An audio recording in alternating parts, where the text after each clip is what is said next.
Firman omong. Kita kan ketemu namanya Uci, Taichi, Liang Yi, Sixiang, Wuxing, Pakua, sama Kanzi. Uci berapa? Nah ini. Kosong. Ya, 0, 1, 2, 3, 4, 5, 6, 7, 8, 9 itulah proses alam semesta. Karena itu uci 0, tiada, kosong, hampa, dan lain-lain. Tai Chi di dalamnya ada satu. Satu berbelah menjadi dua. Dua menjadi tiga nasir alam. Tiga nasir alam menjadi 4 forsa, 5 unsur, 6 keselarasan, 7 dasar alam semesta. 8 alam semesta terbentuk, 9 itu adalah alam semesta dengan Tai Chi.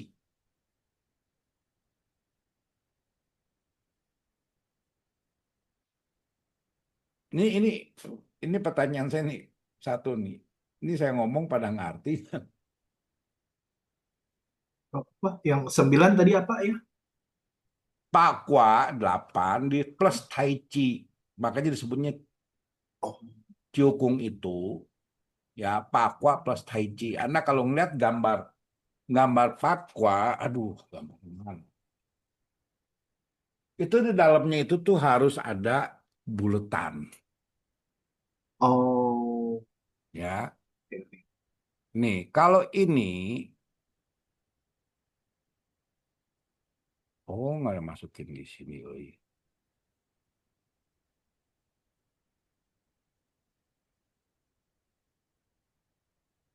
Ah, itu ada tuh. Keluar ini, Ada. keluar ya, ini Ya. kosong, Ah, ah. oke. Oh, Ini warna namanya Pakwa. Kalau dia ada Tai Chi-nya itu namanya Ciokung.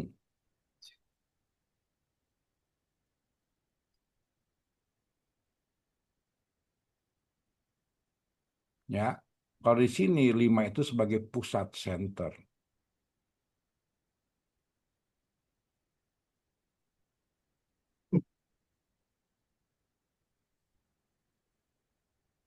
Ini ada pertanyaan nggak nih? Nggak ada sama um, sekali.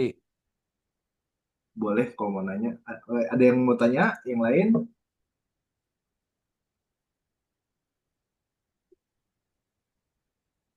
Ya, Oke. silakan. Em, Tadi Pak di slide yang sebelum ini ada yang menarik. Saya tadi lihat ada yang satu itu 0 sampai 4 ya. Itu elemen-elemen gitu. Itu apakah dasar untuk memahami ini sebenarnya? Tahu ini satu adalah air, dua adalah api, tiga kayu, empat emas, lima tanah gitu. Jadi Ini tadi ada bilang 9 itu kaisar. Ya, apakah karena tanah berpadu dengan emas gitu kayak gitu. gini, mereka itu sebut Ciu U Zucuan 95. 9 itu bilangan paling tinggi, 5 itu angka center, angka tengah. Ya. Oh, Jadi kaisar itu sebagai pusat dan pusat 9 tertinggi, pusat yang tertinggi. pusat yang tertinggi. Ya. Makanya 951 cuma satu kaisar nggak boleh banyak, ya. Dia sebagai pusat dan ini tertinggi. Ini lambang Qian sama Kun atau lambang langit dan bumi. Cian Kun. Eh, ya bisa lambang langit dan bumi atau lambang Yin dan Yang dan dia ada di center. Itu makanya 5 itu harus di center. Tapi kita lihat ini menarik dan ini menentukan berapa jumlah roh kita dalam tubuh. Wow. Ya, konsep ini juga menentukan jumlah roh dalam tubuh. Kita sering dengar 3 Hun 7 Po, 3 Hun 7 Po. Dari mana hitungannya 3 Hun sama 7 Po? Udah ribuan tahun yang lalu, itu mereka sudah bicara ada 3 anasir roh mayor sama 7 roh minor ataupun agregat tubuh dan emosi. Dari mana ini? 5 ini adalah 5 organ ataupun fisikal manusia. Waktu mereka bicara fisik manusia itu bicara angka 5. Makanya disebut lima organ ucang itu bukannya bicara jantung, limpa dan lain, bukan. Saya bicara fisik manusia yang dituangkan dengan 5 organ tubuh atau 5 unsur, di mana dia harus ada yang kita sebut imaterialnya. Apa itu yang imaterialnya? Itu roh dan jiwa.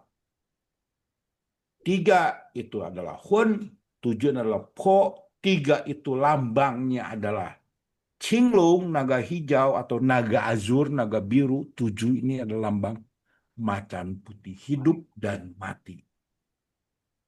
Menarik kan waktu dia ngomong 357 itu kan bukannya sekedar bicara 3 orang, 3 roh, atau mereka merem mendadak dapat ilham dari langit gitu. Ya, yang mana yang diulang nih Batari ini? Saya juga bingung. Bagian mana ya? Bisa di ini bagian mana? Makasih Pak, menarik sekali. Ya, jadi paham ya kenapa kita ada tiga roh, 3 hun sama 7 po ya. Bukan sekedar mereka itu merem loh, mikir, dapat ilham. Itu adalah landasan filosofisnya. Oh, oke oke. Ya, makanya kenapa saya itu akhirnya ya bangga gitu sebagai umat Tridharma gitu. Karena penjelasannya itu banyak sekali yang menurut saya itu masuk akal gitu. Ya, Dari Patwa. Pakwa, buset dah. Gini ya, kita bisa lihat gini. Saya harus buka yang ini yang mungkin. eh saya ada pertanyaan, Rose. Ya, Itu kan tadi Patwa ya. Terus di tengahnya kan kalau lihat yang tadi em, itu kan angka 5 ya. Terus ketika ditaruh Tai Chi di tengah itu apakah itu terus jadi apa yin yang pusing gitu maksudnya? ya bisa jadi yin yang using nantinya. Ini ya udah keluar belum yang saya Oh, share file yang lainnya? Keluar belum? ya, Udah keluar ya. ya. Jadi gampangnya gini, kita bicara ada namanya mandala. Ya, mandala itu kita sebut saja pakwa. Ya, atau ini kita bisa sebut mandala juga. Dan yang namanya mandala itu kalau Anda perhatikan, itu pastinya ada harus gambaran simetris yang ideal. Maka itu pakwa juga itu harus simetris dan ideal. Makanya 8. Kita lihat aja nih gambarnya. Ah, ini nih pakwa, ini ciukung nih ya. Hmm, Ini pakwa, ini ciukung. Kita lihat dia harus ideal. Harus seimbang, simetris pembagiannya. Garis-garisnya beda, tapi itu adalah meta simbol ya. Itu di sini. Jadi dia harus simetris semuanya. Begitu pula konsepnya ini harus simetris. Makanya mereka bicara keteraturan. Nah, saat kita bicara keteraturan, kita bicara kosmos. Itu adalah diagram alam semesta. Ya, mandala juga kan seringkali diartikan adalah gambaran alam semesta kan. Itu. Nah, uniknya ini kalau Anda selalu baca cerita silat segala macam kitab langit tanpa aksara, itu yang dimaksud Wu Zhi Tiansu. Karena Anda itu hanya melihat tulisan angka-angka seperti ini. Nggak ada penjelasan detailnya segala macam, tetek bengek. Malah ini Anda bisa lihat cuma tulisannya timur, barat, utara, selatan. Ini kan cuma apa sih? Coba kita pikirin. Ini yang kita maksud Wu Zhi Tiansu. Kitab tanpa aksara ini sebenarnya. Ya, gitu. Jadi kalau kita bicara patwa, bicara hal-hal seperti ini. Dan memang ironisnya sampai jadi buat ramalan gitu, buat politik. Makanya kalau ada yang bilang gitu, eh, Duisme itu agama apa bukan gitu, atau Konghucu gitu. Saya bilang perspektif Anda melihat agama itu apa? Ya, perspektif Anda melihat agama itu apa?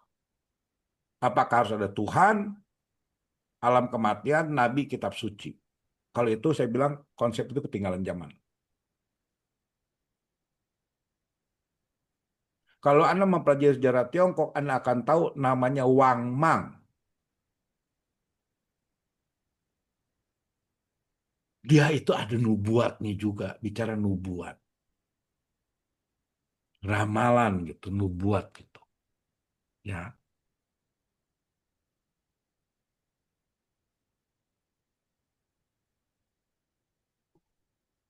itu harus punya nubuatnya. Di situ menjadi luas gitu. Ya.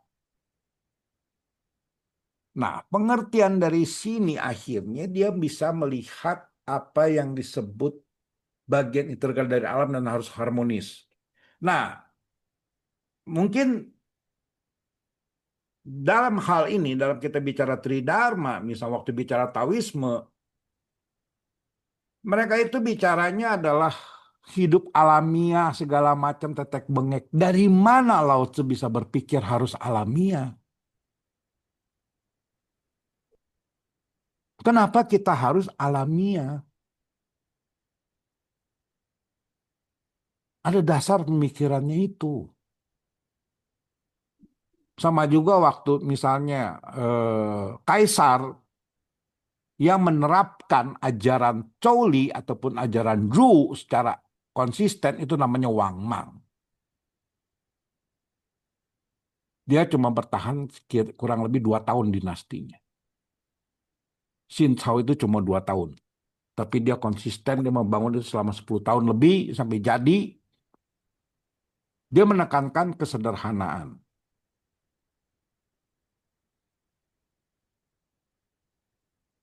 Kita zaman sekarang bicara back to nature, kembali ke alam, menghargai alam dan lain-lain. Itu Lao Tzu sudah ngomong. Kenapa bisa diomong? Kalau Anda mempelajari sejarah Tiongkok akan tahu zaman dulu itu ada badak. Di Tiongkok itu ada badak. Serius. Zaman Zhou, zaman Shang itu badak banyak. Musnah. Badak itu musnah.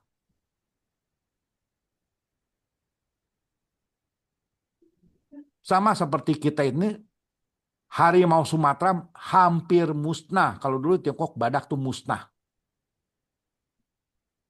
Musnah kenapa? Ada yang bisa jawab nggak musnahnya kenapa?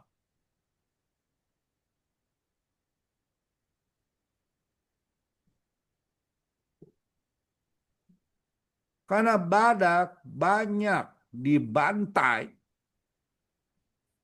untuk digunakan zirah pada masa zaman perang Sun Tzu maupun Chan Kuo.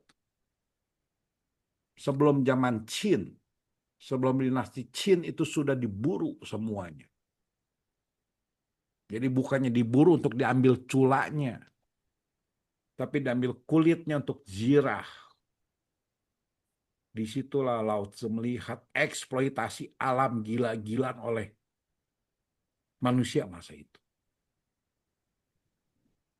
Kalau Anda mengeksploitasi alam, maka Lao Tzu mengatakan alam akan berbalik menelan Anda.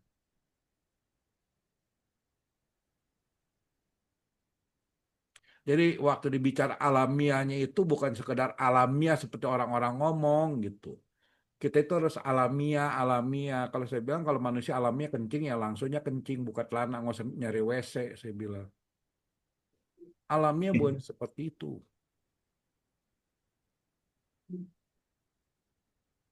Ya, betul, pawang itu untuk baju perang, untuk zirah, badak dihabisi, gajah pun musnah. Nggak cuma itu aja, banyak sekali. Jadi apa yang dibuat oleh manusia itu, oh, siapa itu ya.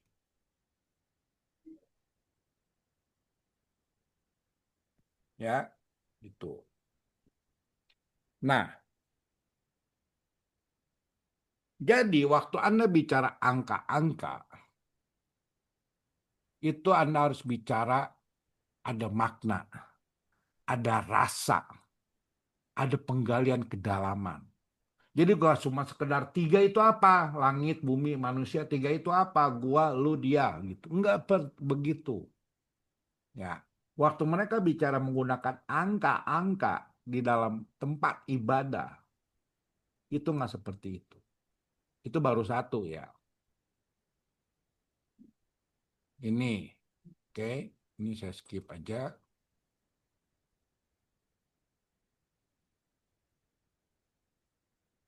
Ini perlu dibahas nggak usah deh ya, kita bahasnya kelenteng. Ya. Oke, Kembali ke sekarang saya minta Anda semua jawab apa yang Anda lihat di dalam gambar ini. Anda lihat apa? lihat dewa. Anda lihat dewa. Anda lihat ini. Hmm. Anda lihat ini. Apa yang Anda lihat?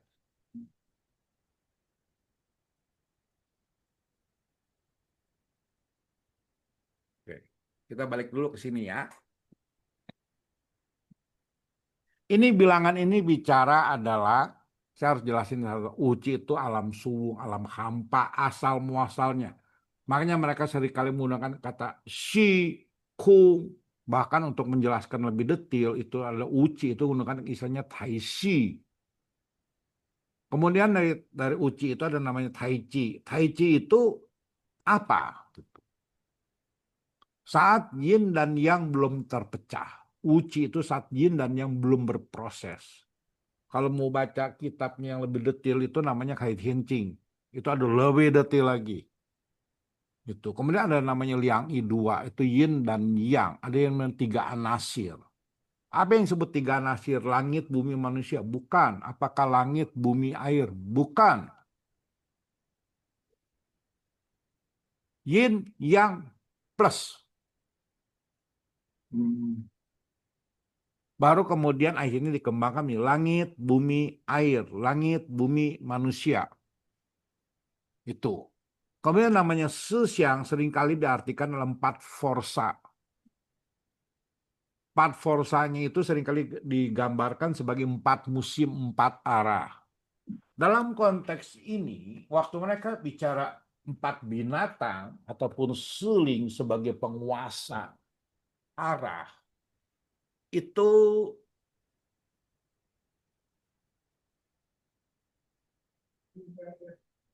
mengingatkan saya konsep graviton,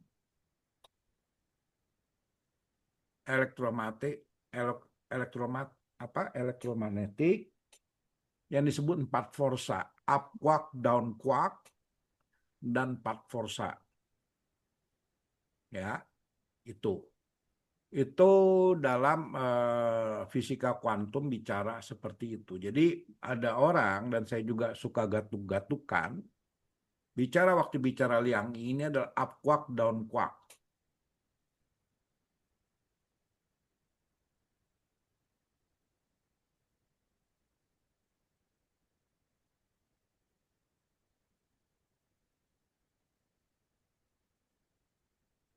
Saya lupa salah satunya graviton, terus lagi gitu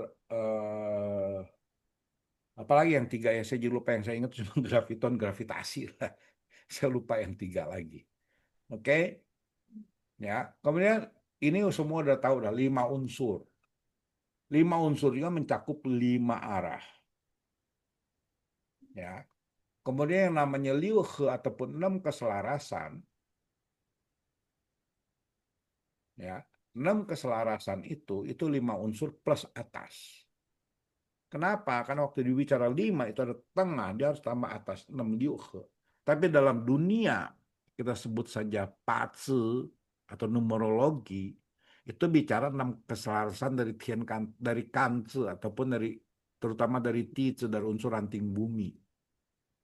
6 keselarasan itu bicara 6 arah. Bahwa alam semesta dari 5 menjadi 6.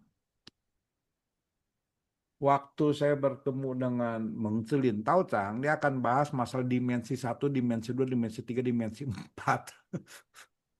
Ya, itu udah terlalu jauh fisika, itu udah bahasnya fisika kuantum lah. Ya. Nah, itu jadi artinya pada saat kita bicara 5 unsur, 3 itu masih bicara satu dimensi. Saat 6 itu masuk ke 2. Kurang lebihnya seperti itu kalau mau pakai keren-kerenan gitu. Ya. Kemudian Xiao itu tuh setelah adanya arah, maka akan ada namanya.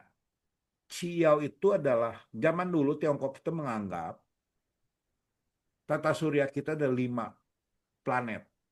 5 planetnya itu bicara juga 5 unsur. Qin, Mu, Sui, Huo, Hu. Ya, Hu itu Mars. Ya, 5 planet ya. ya 5 planet. Hu itu Mars, Sui itu bentar. Neptunus atau apa ya, saya lupa ya. Itu. Yang jelas 5 plus matahari dan bulan. Jadi waktu dia bicara Xiao itu udah ada nih planet-planetnya semua. Oke. Kedelapan, itulah baru ada namanya tatanan. Tatanan. Ada kita perhatiin ya dalam Pakwa ini bicara selain keluarga, mereka bicara fisik, mereka bicara juga adalah bumi itu sendiri. Ada guntur, ada angin, ada danau, ya. Ada langit dan bumi. Jadi udah mulai gampangnya kehidupan mulai jadi. Ada bapak, ada ibu. Nah, yang sebut 9 itu Tai Chi itu adalah harmonisnya alam semesta selalu berkembang terus. Nggak berhenti. Ya, itu.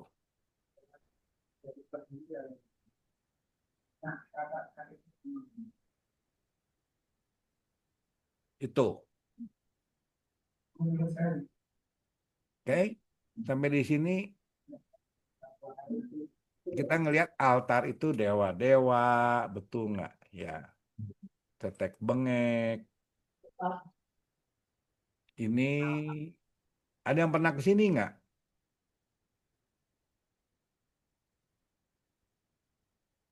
Itu di mana itu? Bandung. Nah, sampai di sini dulu pertanyaan.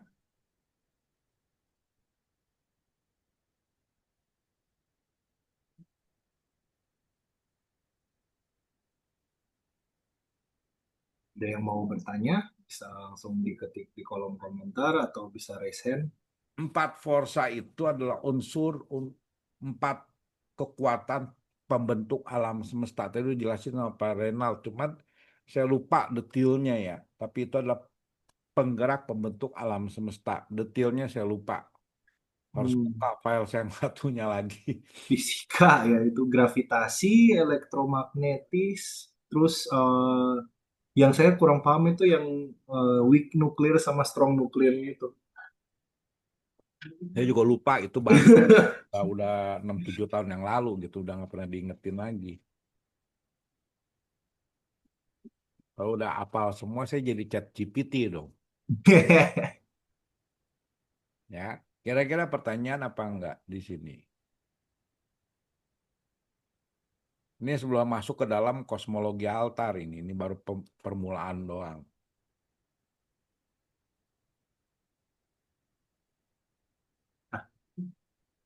Ini ada pertanyaan dari Pak Ferry Sondak, mungkin agak out of topik ya. Oh ya Sistem Pak, perhitungan penanggalan Imlek. itu Pak Ferry saya pernah bawain di Makassar ya. Sebelum COVID apa setelah COVID saya lupa itu. Saya pernah bawain juga konsep Oh, perhitungan request itu ya. seperti apa gitu. ya. Itu nanti ya materi berikut boleh. Jadi eh, mungkin ada rencana sih ya mau ngebahas masalah itching, kemudian masalah sistem kalender dan lain-lain gitu.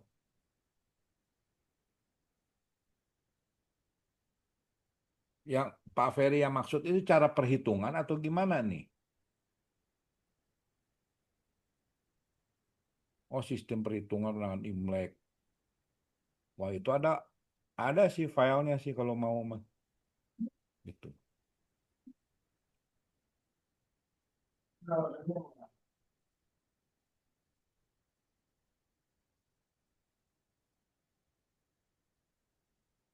Ya. Nah, sekarang kita bicara dulu apa sih altar itu?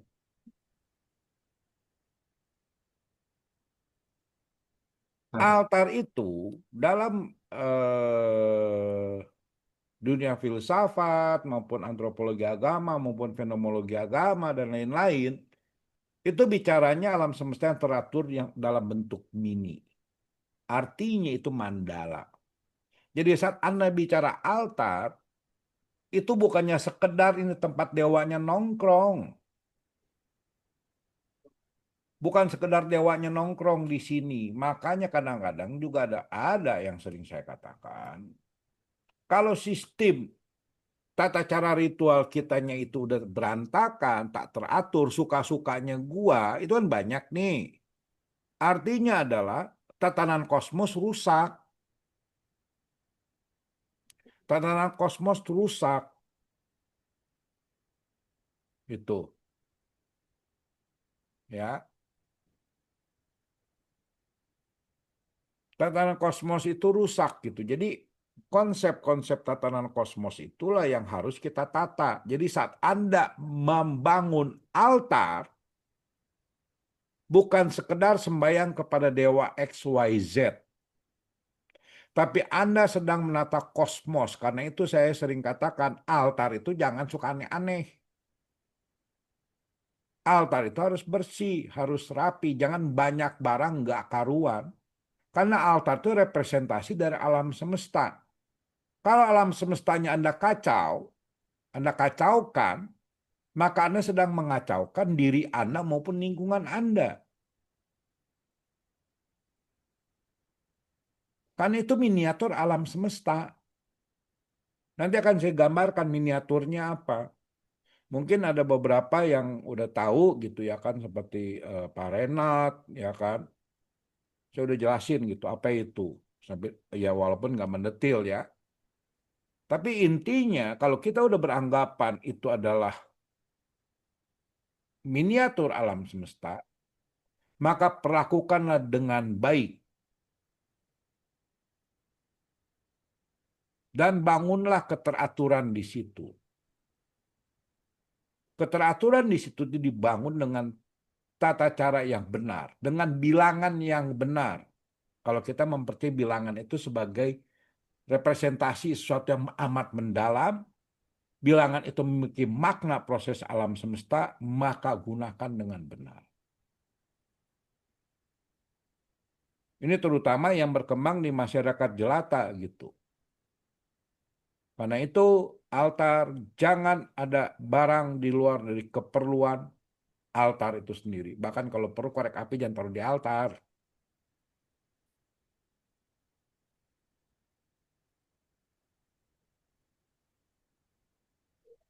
Coba yang pernah ke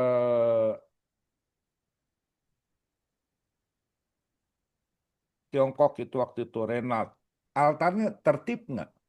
Ada tertib barang-barang aneh nggak? nggak ada. Kotor nggak? Wah, luar biasa, warna rapi. Ya, Dipandang tuh sedap. jadi altar itu representasi alam semesta gitu. Jadi pertama kali yang harus Anda ingat, altar itu bukan dewa nongkrong. Altar itu adalah lambang keteraturan alam semesta berdasarkan konsep bilangan dalam budaya Tionghoa. Paling mendasarnya itu adalah 2 dan 5 atau yin yang dan 5 unsur. Itu paling mendasar. Yin yang dan 5 unsur itu paling mendasar sekali. Jadi representasi dari situ itu di situ. Kedua, itu adalah sebagai aksis mundi. Apa itu maksud aksis mundi? Aksis mundi itu adalah pusat penghubung antara langit dan manusia. Nah, kelenteng pada umumnya memiliki aksis mundi, terutama kelenteng-kelenteng yang berpola seheuyeun ataupun 4 kotak. Kelenteng-kelenteng seheuyeun itu paling gampang dicari di Pulau Jawa nih terutama. Itu adalah Taikaksi, Tinkoksi, Tinkoksi, Teokaksi, terus yang di Poncowinatan apa saya lupa namanya, terus Dan Lingkyong sama di Gondomanan juga tuh ada itu semua itu melambangkan aksis mundi, tengahnya kosong. song. Dan ironisnya banyak sekali kelenteng itu menutupi atasnya, ditutup. Pada itu simbol ruang tengah kosong itu simbol aksis mundi. Simbol manusia, bumi, manusia, dan langit tersambung menjadi satu garis. Tapi banyak sekali kelenteng yang menutup atasnya. Ada kan? Ada nggak? Hmm.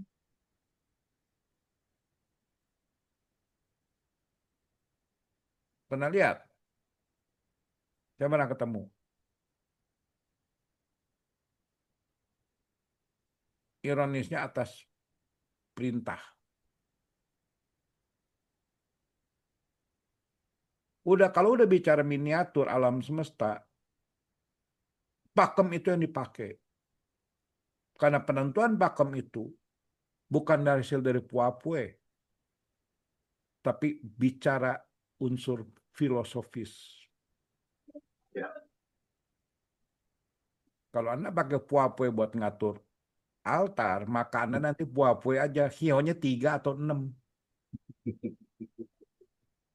Kan nggak ada yang Puapue begitu. Waduh.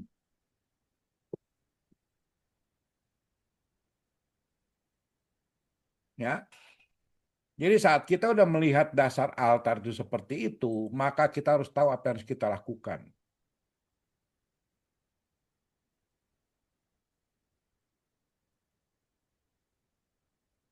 Ini Mirka Eliat ngomong itu sebagai pusat sakral, sebagai pusat alam semesta.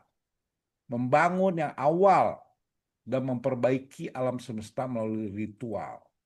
Jadi saat Anda melihat altar ataupun kelenteng Anda itu sebagai pusat kosmos. Awal pembentukan alam semesta. Dan setiap kali Anda sembahyang melakukan ritual itu, Anda menata alam semesta, memperbaiki alam semesta. Gitu. Ya. Jadi tolong mindsetnya kita ini juga jangan selalu istilahnya ada dewanya, ada yang nongkrong, ada yang apapun gitu.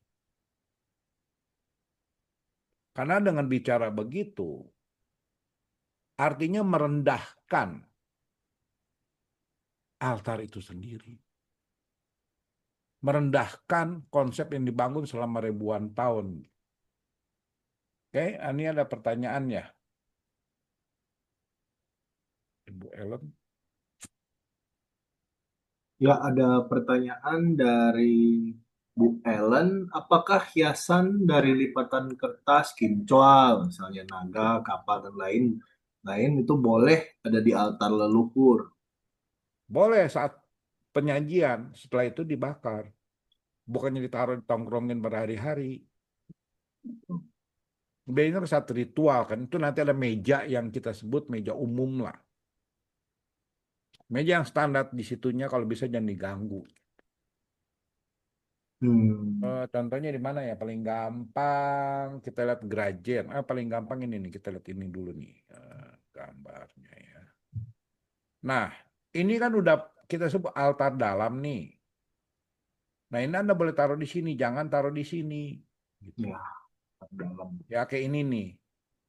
Ini boleh taruh di sini, bukan taruh di sini. Ini nggak boleh kena ganggu. ya itu.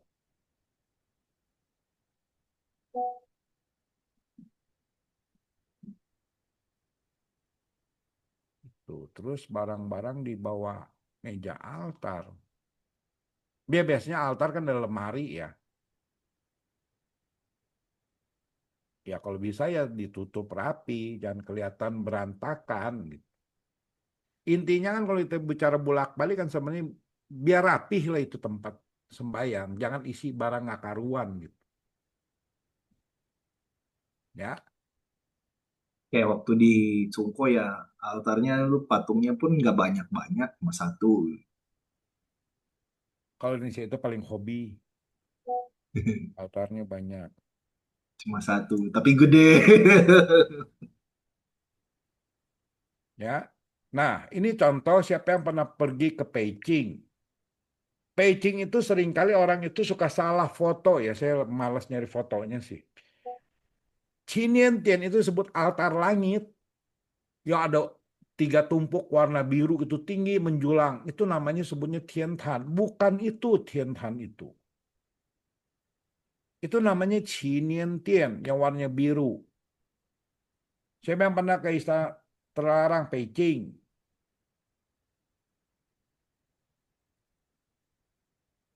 Yang disebut altar langit sama altar bumi itu satu garis dan sebenarnya Beijing ada 8 altar khusus untuk kaisar ritual ya. Tiantan sama Titan itu nggak ada patung, nggak ada apa-apa. Yang satu bulat, yang satu kotak. Jadi kalau foto di sana nggak bagus, nggak ada bangunan. Tapi di tengahnya ada center pusat. Jadi kalau orang-orang yang ke altar langit itu tuh pasti bentuknya bulat. Dia jalan ke tengah itu ada bulatan juga.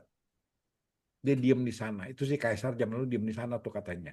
Itu tempat yang kita sebut aksis mundi. Terhubungnya antara kaisar dengan langit. Itu. Altar bumi itu dia bentuknya kotak. Ada tengahnya, ada center. Jadi mereka bicara pusat, aksis, pusat penghubung. Kemudian mereka juga bicara adalah langit dan bumi, kotak dan bulat, Tian Yen Tifang artinya harmonis, keteraturan. Dari konsep kekaisaran aja udah bicara keteraturan. Gitu.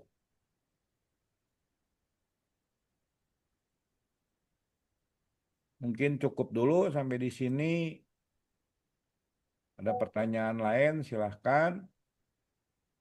Oke, bagi yang ingin bertanya bisa langsung raise hand. Oh, ini ada pertanyaan. Uh, Lause kalau barang-barang ditaruh di bawah meja altar itu bagaimana? Jadi tadi saya udah jawab, yang penting Pak ada lemari, bukannya Oh, tutup. oke, Ditutup lah rapat jadi nggak kelihatan dari luar. yang nggak kelihatan kotor. Gitu. Pertanyaan, Pertanyaan bisa langsung diketikkan atau mau kalau raise mau hand. sharing pengalaman atau apa, karena ini banyak istilahnya pengurus-pengurus kelenteng sih gitu.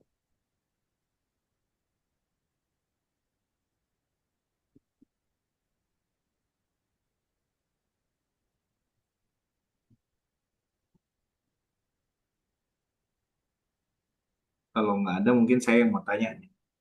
Hmm. Tadi kan itu ada yang satu, mungkin ini biar ngulang ya yang lain ya. Kan tadi kan ada Uci, Tai Chi, Liang I itu kan dari dari nol, satu, dua, terus dari Liang I kan jadi Sesiang.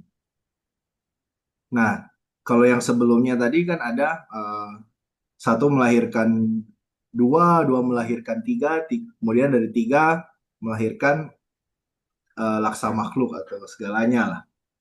Nah, ini tuh tiga yang di sini itu apakah maksudnya tadi yin yin sama yang itu tadi? Iya, Oh, yin, yang sama he itu tadi ya? Iya. Jadi Oh, gini, ini kan ada dua yang dibuat pemaparannya itu ada dua.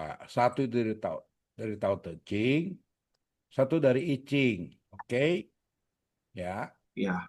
Nah, ini kenapa tiga banyak? Kenapa? Karena waktu kita baca Lunyi, waktu baca tafsirnya kata tiga ini, tiga orang ini, banyak yang membuat komentarnya itu tuh begini. Hmm, Jadi saya tanya waktu itu saya sempat ya temu satu profesor dari Nanning itu saya ngomong soal masa etnomatematik saya tanya gitu. Ini bagaimana sih penjelasannya? Dia bilang itu imaginary number. hmm, Sisu. Jadi jangan diartin mentah-mentah tiga orang. Karena dia bilang kalau kita mempelajari teks-teks klasik Tiongkok, pastinya ada kata-kata yang bersayap. bersayap. Gitu. Ya, jadi ini gitu. Nah, sebenarnya kenapa ada dua konsep yang berbeda? Beda toh kelihatan kalau kita lihat. Iya. Ini adalah kalau kita sebut sui ataupun komentar dari Kunci juga. Hmm, Jadi gini, I Ching ini itu buku aslinya ketemu tapi katanya tahun 2000-an ketemu ya yang apa Lian Chang apa-apa gitu saya lupa karena I Ching ada beberapa ada dua kue Lian Chang sama kue Chang gitu. Ya satu hilang gitu tapi katanya ketemu sekarang. Nah, I Ching ini kan selama ribuan tahun disebutnya kepala dari segala kitab atau mbahnya dari segala macam kitab. I Ching itu dalam perjalanannya itu kalau saya sih bicara terang-terangan, I Ching itu bukan milik kelompok tertentu, ya.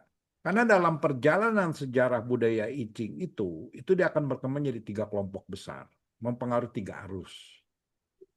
Arus pertama itu arus Duisme atau kita sebut agama Konghucu. Arus kedua itu mempengaruhi Lao Tzu ataupun kita sebut Taoisme. Arus ketiga itu mempengaruhi kita sebut ilmu numerologi atau ilmu ramal lah gampangnya. Jadi tiga arus utama yang mempengaruhi semua dan akhirnya waktu Buddhisme juga I Ching ya nggak salah, I Ching fase zaman Tang juga dia membaca I Ching. Kebetulan namanya I Ching, dia membaca I Ching gitu. Dan dia membuat komentar juga.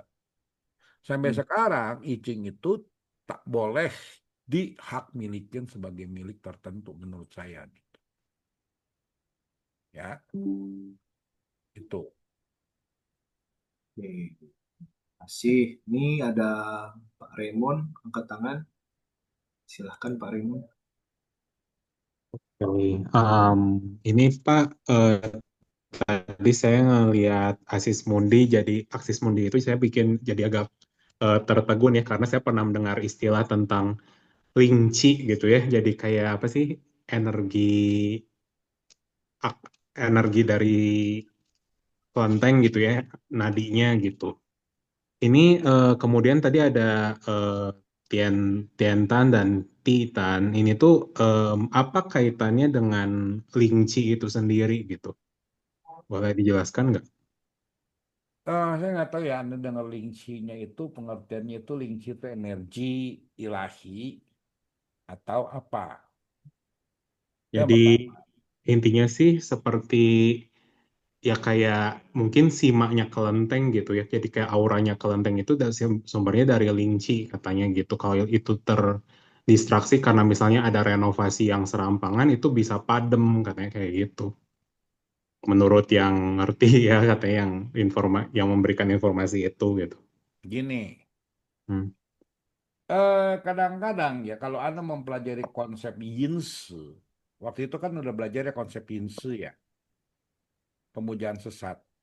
Yap. Yang merusak Lingxi itu umatnya. Hmm. Yang merusak Lingxi itu umatnya dan tata cara kita sembahyang yang nggak logis.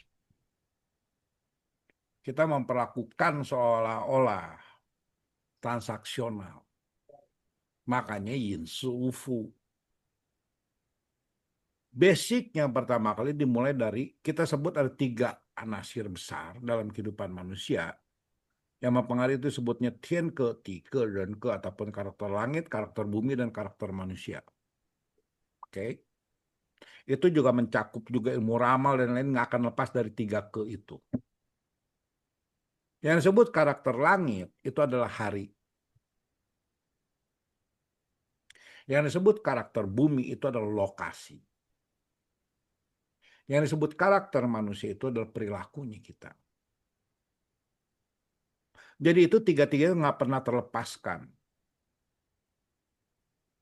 Bahkan kalau kita bicara itu ada namanya Tian Si, Ti, Li, dan He. Yaitu faktor waktu, faktor lokasi, dan faktor manusia. 3 faktor. Kenapa kita selalu mengkaitkan dengan faktor-faktor yang gaib-gaib dulu? Faktor Hong Shui lah, faktor apapun, tidak pernah melihat faktor karakternya dulu. Ya, banyak sekali kelenteng sepi dikaitkan dengan Feng Shui loh. Betul nggak? Betul. Kelenteng yang sekarang saya ikut mengelola juga, mereka selalu larinya ke situ. Ya, sekarang kita bicara dasar alam semesta dulu. Kalau kita berpendapat kelenteng itu adalah dasar fondasi alam semesta, maka kita dari 4, jadi gini, ada konsep yang disebut 4 besar.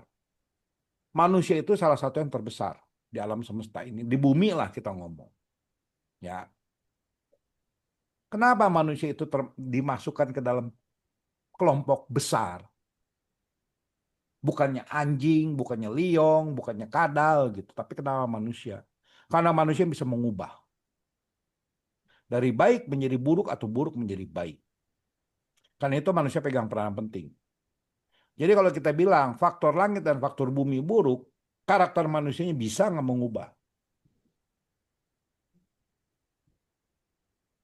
Karena itu orang ada yang bilang gini, belajar susu ataupun ilmu numerologi itu bukan membuat manusia itu dreaming ataupun pasrah.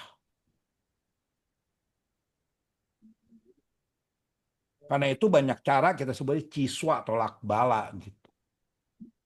Tolak bala adalah salah satu upaya manusia melawan faktor-faktor itu.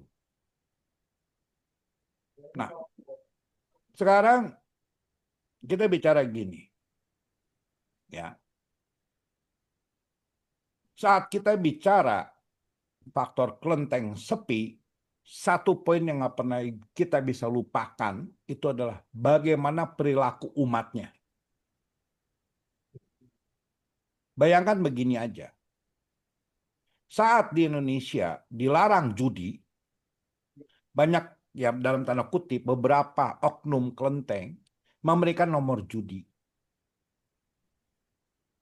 Dalam beberapa kasus mereka malah mabok-mabokan di situ. Anda pernah pergi ke gereja mereka mabok-mabokan judi? Pernah nggak? Nggak Tolong pernah, dijawab. nggak pernah. Hmm. Nggak pernah kan? Ya, Pernah nggak mereka bicara itu kalau ritual gorok leher? enggak. Jadi itu faktor manusia kan? Ya, Pernah nggak mereka bicara kalau ada masalah itu tuh tanya sama ya kita sebut romo kayak pendeta atau apapun. Nakut-nakutin kita. Dalam artian gini, wah lu salah lu sama kongconya tuh. Kongconya ngambek sama lu. Jadi faktor manusia lebih berperan penting dibandingkan faktor-faktor yang tadi. Makanya kenapa dibuat yang namanya pendidikan Tridharma.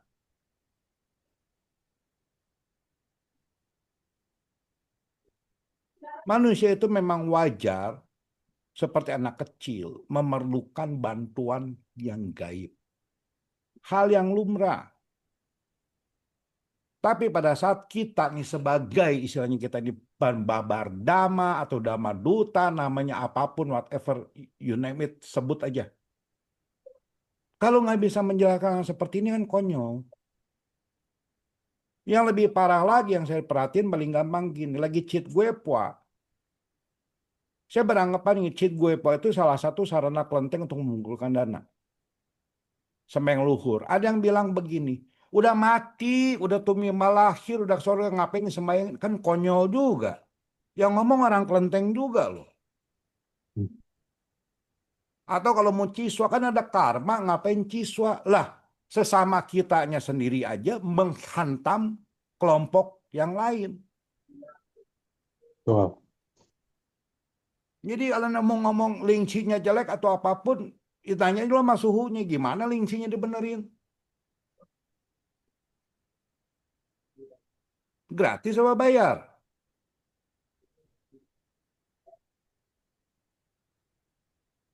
Tuh. Bayar.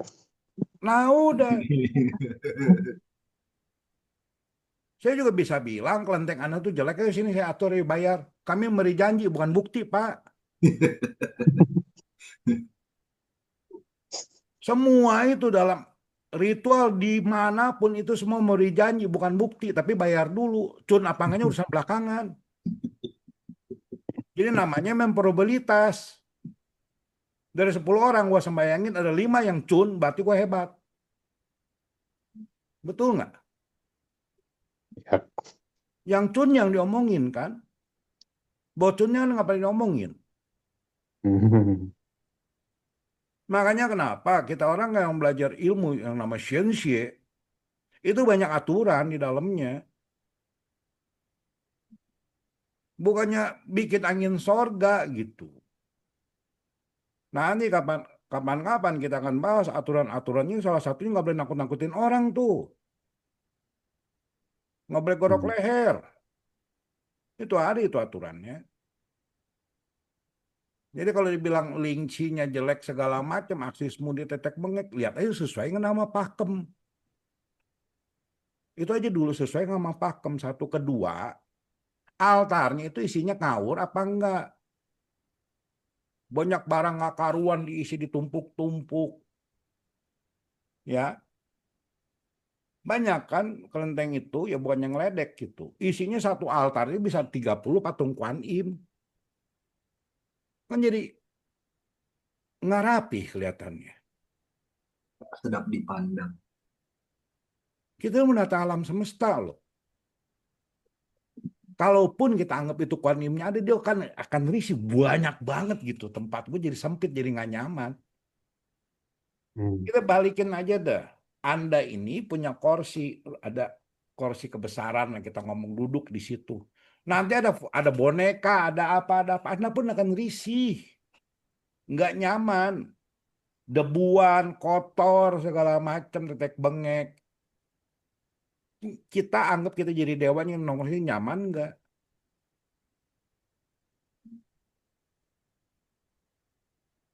Kalau itunya aja udah berantakan, kita gampang pikirnya kalau saya nih jadi dewanya nongkrong di situ, gimana rasanya gitu aja dulu yang paling gampang. Kan kita banyak beranggapan dewanya nongkrong di situ kan, gimana rasanya gitu. Makanya saya kalau ada orang mau ngasih ngasih patung, saya tolak semua, ngapain? Di samping ada banyak mau ngasih patung, tolak-tolakin ngapain? Bikin altarnya banyak gitu, nggak karuan, nggak mau. Dia maunya rapi, bersih, enak dipandang, nggak ada barang macem-macem. Jadi pertama perbaiki lingsi di situ aja dulu. Perbaiki altarnya dulu, rapihin, bersihin, dirawat. Terus manusianya seperti apa? Kalau orang-orang mau mabok, jangan maboknya di kelenteng gitu, maboknya di rumah aja. Kalau mau main capsa, capsa di rumah aja gitu. Jadi tempat ibadah lah gitu intinya. Ya, jadi ini faktor dan ke yang lebih penting ya Pak ya. Oke, Ya, sorry makasih. kalau misalnya ngomongnya nggak enak. Nggak apa-apa, justru mesti gitu. PR ya, PR ya. Ya, Ya, ada banyak lagi banget. yang mau bertanya?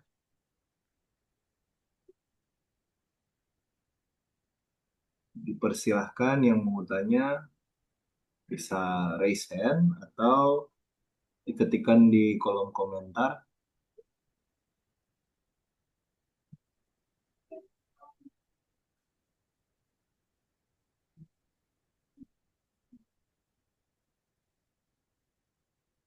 Kayaknya Cukup. semoga pada Pada ini diam semuanya. Ini maksudnya pada diam itu menyimak atau tidak menyimak. menyimak tuh ada yang bingung. Menyimak ada yang bingung. Gitu.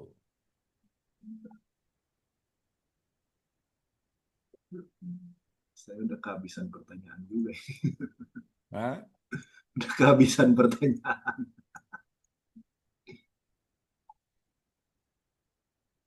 ya Yang terakhir ya, lain. kita bahas ini dulu dah. Udah keluar belum? Ya, Udah keluar ya? altar terakhir ini altar tan. Ya.